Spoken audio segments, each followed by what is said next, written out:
Hello friend, नमस्कार। मैं दिनेश शर्मा। आज आपको बुद्धि बल ही उपाय है, इस पे एक टॉपिक पे बात होगी कि बुद्धि बल की क्यों बात हो रही है। समस्त प्रकार के संकट से बचाव का उपाय बुद्धि बल है। ज़्यादातर एस्ट्रोलॉजर के पास लोग अपनी बहुत सारी बातें शेयर करते हैं और अपने संकट के बारे में बताते हैं, अपनी समस्याओं के बारे में बताते हैं। और कई बार ऐसे भी जातक होते हैं जिनकी बहुत ज़्यादा रुचि नहीं होती तंत्र मंत्र करने में। ऐसे कई जातक होते हैं जो हिंदू धर्म को फॉलो नहीं करते। वो क्रिश्चियन होते हैं या वो मुस्लिम होते हैं या वो सिख होते हैं। तो सिख भी कई बार जो है हिंदू जो उपाय है वो नहीं करना चाहता है। ठीक है। कुछ लोग विदेश से फ़ोन करते हैं कि वो संकट में घिर गए हैं। तो ये बात, और वो उनको कोई लेना देना नहीं। जो विदेश में रहते हैं वो अपने बल पे टैलेंट पे आगे जाते हैं। उनको ये जमता नहीं है टोने टोटके और ये जो है नग्न कीने वाले उपाय वो नहीं करना चाहते। तो उनके लिए मैं, और ये बहुत सारे लोगों के लिए, और ऐसे लोग जो कई बार फंस जाते हैं बेचारे, और उनको ऐसा लगता है कि अब हम काम करें कि ये मंत्र पढ़ें। ठीक है। जब आदमी मुसीबत में है तो तेज दिमाग चलाना पड़ता है, उपाय उस तब बचेगा आदमी, है ना। बुद्धि बल का उपयोग करना पड़ता है। एक तरफ हम ईश्वरीय निवेदन के नाम पे प्रार्थनाएं भी करते हैं, तो प्रार्थनाएं तो जरूरी है, कभी भी हम खंडन नहीं करते कि प्रार्थना नहीं है। हम तो बोलते प्रार्थना में ही बल है। और जीवंत प्रार्थनाएं, पंडित श्री राम शर्मा ने लिखा कि जीवंत प्रार्थनाएं। ठीक है। चलते हैं आगे। भैया ये मेरा नंबर है, एस्ट्रोलॉजी के लिए संपर्क करना, तो इस पे संपर्क कर सकते हो। देखिए, अब महाभारत की मैं बात करता हूँ। महाभारत मैं पढ़ता रहता हूँ धर्म ग्रंथ, तो मैं ज़्यादा ताकतवर इसलिए बन जाता हूँ अंदर से। अच्छे ग्रंथ पढ़ने से, अच्छा स्वाध्याय करने से बहुत ताकत मिलती है। स्वाध्याय करना चाहिए। ठीक है। स्वाध्याय में बहुत बल है। तो महाभारत के अनुशासन पर में देखो, महाभारत हमारे पास 6 खंडों में बड़ी 1 लाख श्लोक है, व्यास महाराज ने लिखा है। तो उसमें हम सबसे पहले अनुशासन जो पर है उसको मैं पढ़ रहा था। तो उसमें एक श्लोक आया, भीष्म जी युधिष्ठिर को इंद्र दैतराज संबंधी संवाद सुना रहे हैं। इंद्र दैतराज नमोची का संवाद सुना रहे हैं। ठीक है। तो ये भीष्म जी युधिष्ठिर को बता रहे हैं। ठीक है। श्लोक क्या है? यथा यथस प्राप्तव्यम प्राप्तोत्यो तथा तथा भवितव्यम यथा यच भवति तथा तथा। पुरुष को जो वस्तु जिस प्रकार मिलने वाली होती है वह उस प्रकार मिल ही जाती है। जिस वस्तु की जैसी होनहार होती है, मतलब डेस्टिनी, भवितव्य, प्रारब्ध होनहार होती है, वह जैसी होनहार होती है वैसे ही होती ही है।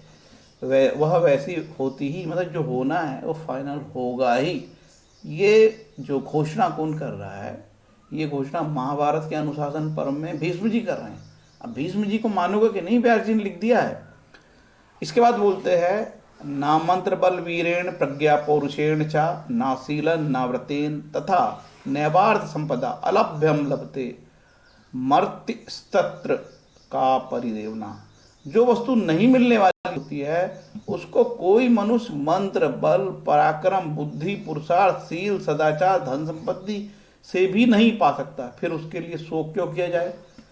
कितने टोटके कर लो यार, कुछ भी कर लो, जो वस्तु नहीं मिलने वाली है वो नहीं मिलेगी। उसके लिए शोक मत करो। जो नहीं मिलेगी तो नहीं मिलेगी, चाहे आप कुछ भी कर सकते हो। ठीक है। उसके लिए कोई दुख करने की जरूरत नहीं है। आगे और क्या बोलता है? ना विद्या ना तपोदानम ना मित्राणि ना बांधवा शक्नुवन्ति परित्रांतु नरम कालेन पीड़ितम।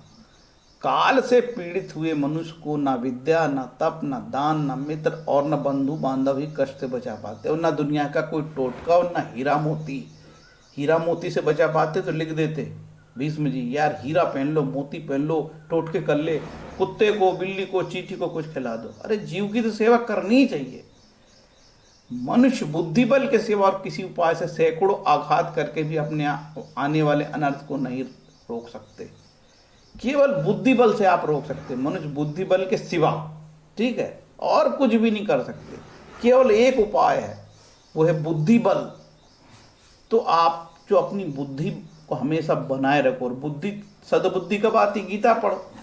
गीता में बोलते हैं सद्बुद्धि तब आएगी जब आसक्ति नहीं होगी, लोभ लालच नहीं करेगा।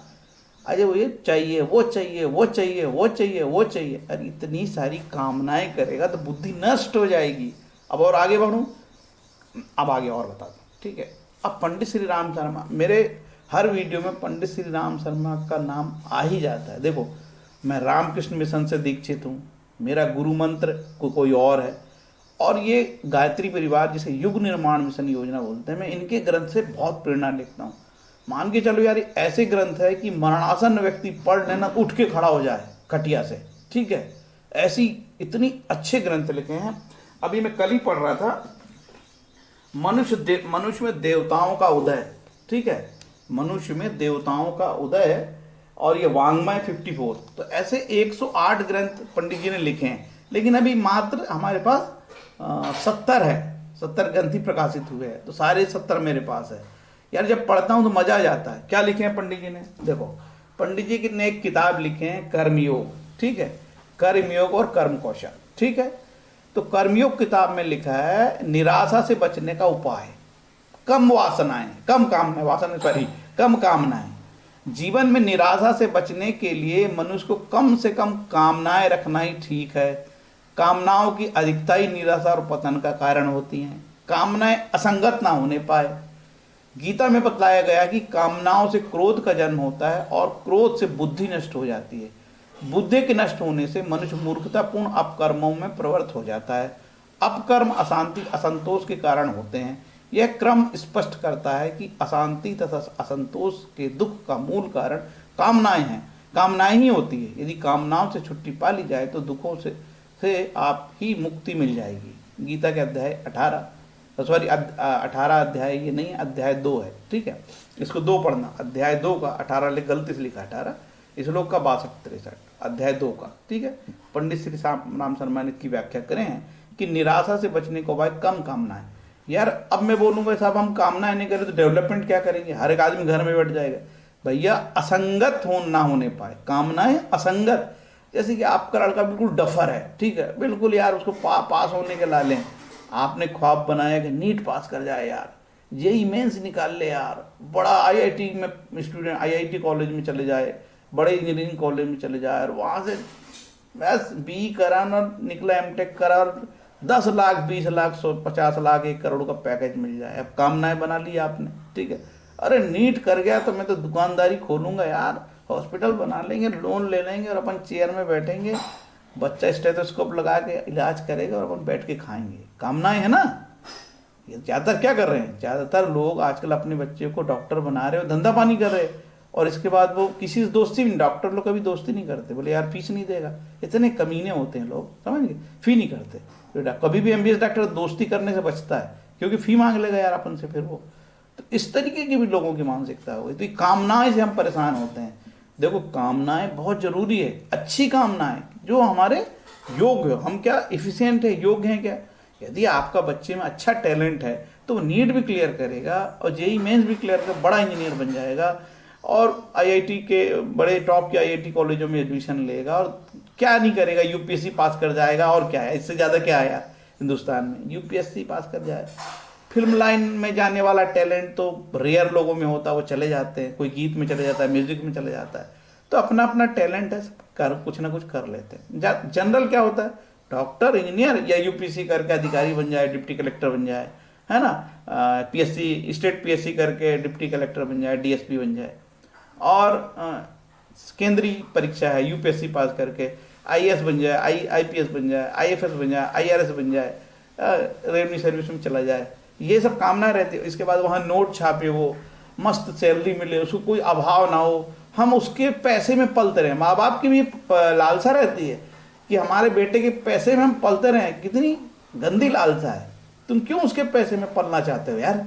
इसके लिए फिर माँ बाप के लिए वो चोरी करता है, भ्रष्टाचारी करता है।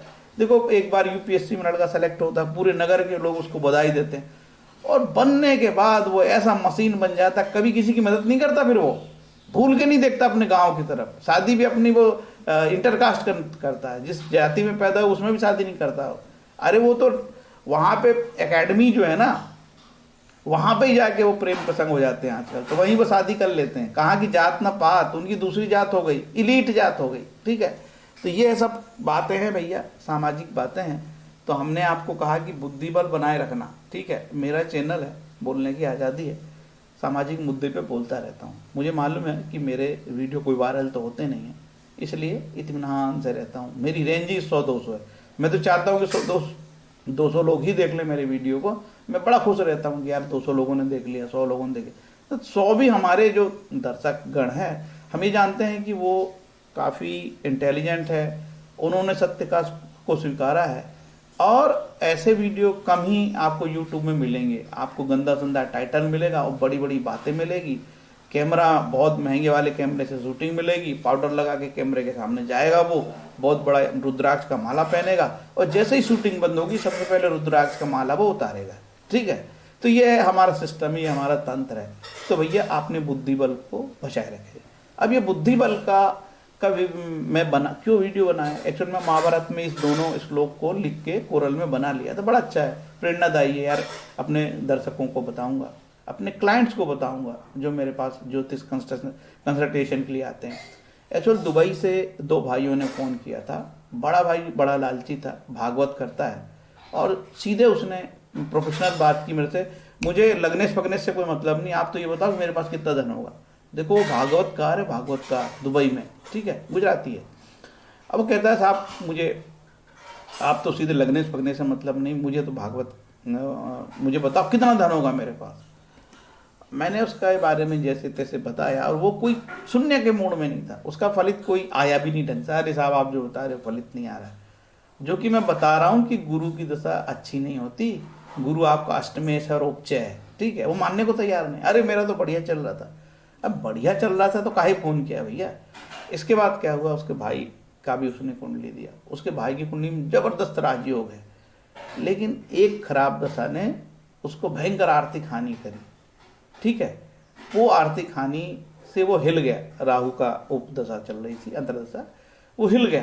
वो बोले साहब मैंने करोड़ों रुपयों का सोना कमाया था और मेरा जो है पूरा का पूरा धन जा चुका है। तो भाई तो उसका जो है बड़ा ब्रिलियंट था वो, और जो बड़ा भाई जो भागवतकार थे उसकी बहुत अच्छी दशा नहीं चल रही थी, ठीक है।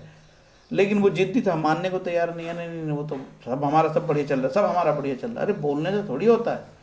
आपको संकट आया, इसका मतलब ये है कि आपके छोटे भाई का जब सोना हानि हुई तो आप तड़पड़ा गए, क्योंकि आपका उसमें दिमाग था, आप उसको दिमाग देते थे और उसके भाई के पैसे में आपका भी पैसा था, लगा था, आप तड़पड़ा गए। ठीक, सबको होता है यार कि हमारे छोटे भाई का नुकसान हो जाए, ठीक, भले ही वो ना दे, लेकिन हमारा छोटा भाई वेल मेंटेन हो, पैसे वाला हो, तो एक सहारा होता है। कभी कुछ मुसीबत आएगी तो भाई से लेंगे मदद यार, छोटा हो बड़ा, होना भी चाहिए, क्यों नहीं होना चाहिए, भाई से लिए तो बनाए गए। तो पंडित जी को बड़ा तकलीफ हुई और बड़े खिन्न थे। इसका ये मतलब है कि वो व्यक्ति भागवत जैसे पेशे में है और उसका ध्यान अपनी कमाई में है, कितना कमा सकता हूँ मैं। क्या भागवत के 1 लाख, श्रीमद् भागवत के 12 स्कंद, 1 लाख श्लोक, क्या उसने अपने जीवन में एक श्लोक को भी उतारा? अदरवाइज उसे किसी ज्योतिषी की जरूरत नहीं पड़ती, ठीक है। तो ऐसे ऐसे लोग हैं। लेकिन उसका भाई जो था बड़ा ही इंटेलिजेंट था। उसने बोला कि पंडित जी मैंने कभी रत्न को हाथ नहीं लगाया, मैंने कभी सिर्फ बुद्धि से काम किया। तो मैंने कहा यही तेरे को बुद्धि आ गया, फिर से रिकवरी कर देगी। और उसके भाई का जो आत्मविश्वास देख के तो मजा आ गया मेरे को यार। और उसके बड़े भाई का जो कायराना बात करके तो बहुत दुखी हो गया था मैं, क्योंकि वो लालची था। भागवत बाच रहा है व्यासपीठ में बैठ के भी लालची है। उसका छोटा भाई ने मेरे को इतना, मेरे को जोश भर दिया यार। वो बोले साहब मैं अपने बल पे ही आगे बढ़ा। मैंने कहा तुम अपने बल पे ही बढ़ोगे। तो मैंने उसको ये श्लोक दिया, ये देख। मैंने कहा श्रीमद् महाभारत भी बोलती है कि कितने ही जीवन में कष्ट हो, कोई टोटका फोटका नहीं, कोई नग नगीना नहीं, शुद्ध ईश्वरी प्रार्थनाएं करो, ईश्वर पर विश्वास रखो, लोगों को भला करो, और अपने लिए फिर अपने जीवन के लिए आप धन कमाना चाहते हो, अच्छी बात है, फिर बुद्धि बल से आप धन कमा सकते हो। तो ये श्लोक, ये सब घटना के कारण ये मुझे वीडियो बनाने की प्रेरणा मिली। कई बार हम ज्योतिषी हैं, कई बार अच्छे लोग टकराते हैं, कई बार बहुत गंदे लोग टकराते हैं, कई बार लोग परीक्षा लेते हैं। मैंने बोले यार 500 रुपये फी है और 500 रुपये में अब तू मेरी परीक्षा भी लेगा, है ना। इससे अच्छा तो मैं तेरी 10,000 की फीस लगती, तो फिर मेरे को इज्जत भी करता और परीक्षा भी नहीं लेता। और मैं 10,000 की फीस में एक लड़की बिठाता, लड़की फ़ोन उठाती, फिर बोलता यार 15 दिन बाद टाइम मिलेगा, और कोई फलित नहीं बताता और भयंकर डराता और उपाय बताता, नगीना भी मेरे पास से देता, कमीशन खाता। तब मेरी परीक्षा आप नहीं लेते, ठीक है। तो ये कलयुग है, ठीक है। ये कलयुग में जो भी व्यक्ति सच बोलेगा वो आपको लाइन में सबसे पीछे खड़ा दिखेगा। हो सकता है कि उसके पास इतना अभाव होगा कि शाम को खाने के भोजन के भी लाले होंगे, लेकिन वो व्यक्ति इतना प्रसन्न होगा ईश्वरी कृपा से कि उसकी प्रसन्नता की आप आकलन नहीं कर सकते। आपको लगेगा कि वो बहुत गरीब है, टूटी साइकिल में घूमता है, पुरानी मोटरसाइकिल में घूमता है, जीर्ण शीर्ण भवन में रहता है वो, लेकिन उसकी खुशी के बराबर किसी की खुशी नहीं हो सकती, ठीक है। तो ये वीडियो था। कई बार लालची लोगों से वास्ता पड़ जाता है, मन दुखी हो जाता है कि यार हम ज्योतिष जैसे एक पवित्र पेशे में हैं, लेकिन हमारे साथ कितने गंदे गंदे लोग टकराते हैं, ठीक है। कितनी गंदी गंदी बात बताते हैं। एक पत्नी है, दूसरी से संबंध है, साहब उसका झगड़ा कब होगा उसके पति से, तब मेरे से बात करेगी। सुन के आदमी की बुद्धि चकरा जाती है कि एस्ट्रोलॉजी इसलिए बनाई गई थी, ठीक है। दिमाग खराब हो जाता है बिल्कुल। तो मन लगता है कि यार ये धंधे को बंद ही कर दो यार, ठीक है, ये ज्योतिष का धंधा बंद ही कर देना चाहिए। लेकिन कुछ हमारे अच्छे क्लाइंट है। कल एक क्लाइंट थे जो यूनिवर्सिटी में लॉ के प्रोफेसर थे और नेशनल यूनिवर्सिटी में, उन्होंने बोला कि शर्मा जी आप ये काम करते रहो कि बहुत कम लोग गिने चुने आपके जैसे लोग ज्ञान दे रहे हैं। सब सारे नग नगीना टोटका, नग नगीना टोटका, नग नगीना टोटका, ठीक है, इसी में लगे हुए हैं। तो कुछ लोग प्रेरणा देते हैं। जैसे एक बैंक मैनेजर ने बोला था कि आपकी फी भी कम है, आप सही काम कर रहे हो। उस दिन उसके भाई के साथ ऐसी घटना हुई जो बोला कि आपका तो फलित नहीं आया, क्योंकि उसका प्रश्न ही लालची था, कितना धन होगा, कितना धन होगा, ठीक है। सुनने को तैयार नहीं था वो। जब उसने फर्स्ट टाइम किया तो बोले मेरे को बहुत प्रोफेशनल जैसी बात कर रहा था। यार इतने प्रोफेशनल हो, भागवतकार हो, क्या तुम भागवत करते होगे? भागवतकार को तो किसी से बात करने की जरूरत है क्या? और भागवतकार यदि एस्ट्रोलॉजर से संपर्क करने लगे तो समझ लेना कि वो भागवतकार नहीं है। जो भगवान की कथा बताता हो उसे क्या जरूरत है यार किसी की ग्रहों से परेशान होने की? ईश्वर की गोद में बैठा हुआ व्यक्ति तो ऐसे लोग भी टकराते हैं। और जब अच्छा हुआ कि उसका फलित गलत हो गया, सच कैसे आएगा? उसका उद्देश्य कितना गंदा था और उसके भाई का उद्देश्य बड़ा पवित्र था, उसके भाई के सारे फलित सही आ गए।